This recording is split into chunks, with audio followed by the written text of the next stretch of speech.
अस्सलाम वालेकुम नाज़रीन, अवां ॾिसो पिया दरिया न्यूज़। आऊं आहियां सुभान खोसो।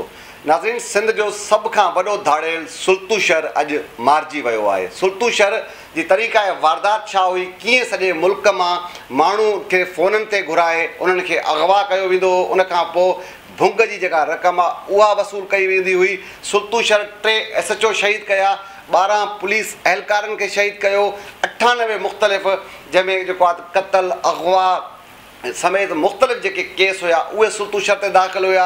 सुल्तू शहर ते सिंध हुकूमत पारां ज़िंदा या मुर्दा पकड़ण ते 1 करोड़ रुपयनि जो इनाम हुयो। सुल्तू शहर खे इलाइक़े में सखी सुल्तान जे नाले सां बि सॼियो वेंदो हो। सुल्तू शहर जा कहिड़ी सियासी धुरियुनि सां लाॻापा हुया, कीअं जेके सियासी अॻुवान हुया उहे सुल्तू ॾे इलेक्शननि जी मदद वठण बि वेंदा। पर अॼु ज़ुल्म जो हिकु बाब, सिंध जो वॾो धाड़ेल सुल्तू शहर घोटकी पुलिस जे मुक़ाबले में मारिजी वियो आहे। अॼु जे हिन व्लॉग में मां तव्हांखे इहो ॿुधायो जीअं चयुमि त सिंध जो वॾो धाड़ेल सुल्तू शहर अॼु मारिजी वियो आहे। सुल्तू शहर जो तालुक़ु कश्मोर जे कचे सां हो, जंहिंमें हिकु तरफ़ कश्मोर जो कचो ऐं ॿिए तरफ़ पाण इहो चई सघूं था त घोटकी जो कचो, उन जे विच में सुल्तू शहर दरिया जे अंदरि रहंदो हो। सुल्तू शहर मुख़्तलिफ़ जेको आहे त 98 खां वधीक सुल्तू शहर ते केस दाख़िल थियल हुआ, जंहिंमें 3 SHO सुल्तू शहर शहीद कया, 12 पुलिस एहलकारनि खे शहीद कयो ऐं मजमूई तौर ते सुल्तू शहर मथां 98 मुख़्तलिफ़ जेको केस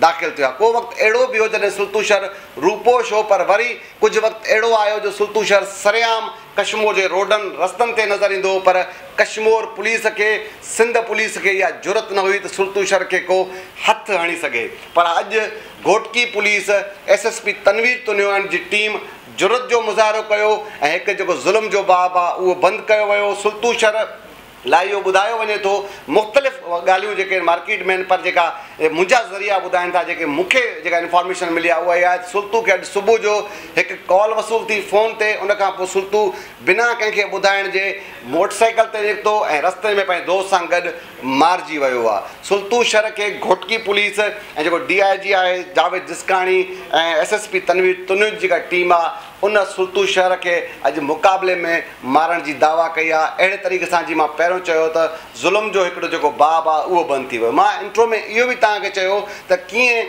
हीउ जेको सॼो गैंग हुयो इहो मुल्क जे मुख़्तलिफ़ शहरनि मां कंहिं दौर में धाड़ियल रोडनि ते वञी करे माण्हू अगवा करे खणी ईंदा हुया।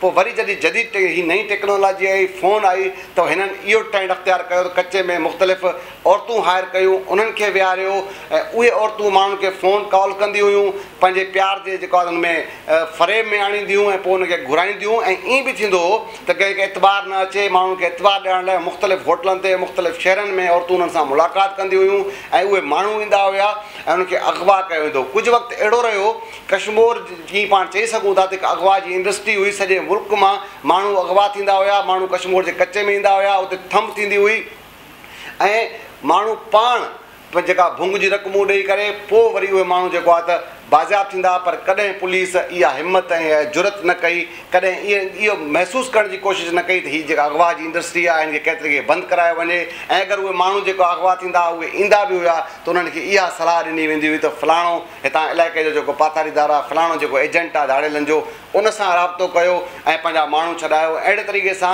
कश्मोर हिकु अगवा जी इंडस्ट्री हुई। सॼे मुल्क मां माण्हू ईंदा हुया, अगवा थींदा हुया, थियनि पिया ऐं पोइ उहे वापसि वञनि था। लेकिन पुलिस कॾहिं बि उन्हनि माण्हुनि खे गिरफ़्तार करण जी या उन्हनि माण्हुनि ताईं पहुचण जी या सॼे जेको गैंग आहे उनखे बेनकाब करण जी ज़रूरत न कई। पर अॼु SSP घोटकी ऐं उनजी टीम सुल्तू शहर खे जेको आहे मारे, इहो जेको हिकिड़ो बाब आहे, जेको ज़ुल्म जो हिकिड़ो बाब हो उहो बंदि करे छॾियो आहे। उनखां अलावा मां तव्हांखे इहो ॿुधायो त सुल्तू शहर खे सखी सुल्तान जे नाले सां बि कोठियो वेंदो। उनजो सबबु इहे ॿुधायो वञनि था, कचे जा माण्हू ॿुधाइनि था त सुल्तू ओताक जो तॾहिं जो तमामु भलो हो, माण्हू ॾे वेंदा। हिकु उनजो इहो जेको चैप्टर आहे त उहो ॾुआरी हो, धाड़ेल हो, लेकिन जेको हुनजो ॿियो पहलू हो उहो बि हो त हो तॾहिं जो भलो हो। घर जेके माण्हू लंघींदा उन्हनि जी जेको आहे ख़िदमत कंदो हो, तॾहिं जो भलो हो, ओताक जो भलो हो। ऐं उन लाइ इहो बि मशहूरु आहे त यारनि जो यार हो। अगरि जंहिंसां दोस्ती तालुक़ु हुजे, दगाबाज़ी जी चीटर माण्हू या धाड़ेल चोर कंदा आहिनि, उन टाइप जो न हो। ज़बान ते बीहण वारो ऐं यारनि जे लाइ सिर ॾियण वारो बि हो। ऐं कुझु जेको हल्को आहे कचे जो हल्को, उते सुल्तू लाइ हिकिड़ी ॾुख वारी सूरत हाल बि आहे। पर मजमूई तौरु सॼे मुल्क में, सॼे जेको सूबे अंदरि जेके माण्हू आहिनि उहे तमामु ख़ुशि थिया आहिनि। जेको ज़ुल्म जो जेको बाब आहे उहो बंदि थियो आहे। उन खां अलावा जीअं मां पहिरियों चयो त हिकु वक़्तु अहिड़ो बि हो त सुल्तू शहर सरियाम कश्मीर में घुमंदो हो। इहो असां पाण सभिनी माण्हुनि शहर जे माण्हुनि सभिनी अखियुनि सां ॾिठो। सुल्तू जेको आहे त गाॾियुनि ते घुमंदो हो, सरियाम घुमंदो हो, लेकिन कश्मीर पुलिस खे, कश्मीर जी इंतिज़ामिया खे ज़रूरत न हुई त सुल्तू खे गिरफ़्तार करे। पर अॼु जेको सुल्तू शहर आहे उनजो बाब SSP घोटकी तनवीर तुनियो जेको आहे उहो बाब ज़ुल्म जो जेको बाब आहे उहो अॼु बंदि करे छॾियो आहे। ज़रिया ॿुधाइनि था त SSP घोटकी खे सिंध हुकूमत पारां, पुलिस इंतिज़ामिया पारां, IG पारां इन टास्क ते रखियो वियो आहे ऐं हीअ अॼु घोटकी में हीअ टास्क मुकमल थियो आहे। इन खां पोइ ज़रिया इहो बि चवनि था त वरी शिकारपुर जो वारो भी ईंदो।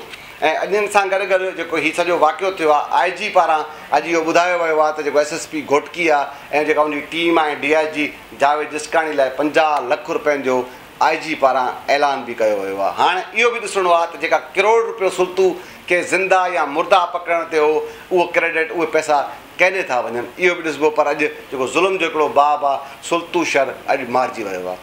अगरि मुंहिंजो प्रोग्राम पसंदि आयो त उनखे शेयर कयो, लाइक कयो ऐं इंशाअल्लाह सुभाणे कंहिं ॿिए मौज़ूअ मुलाक़ात थींदी। अल्लाह वाहे।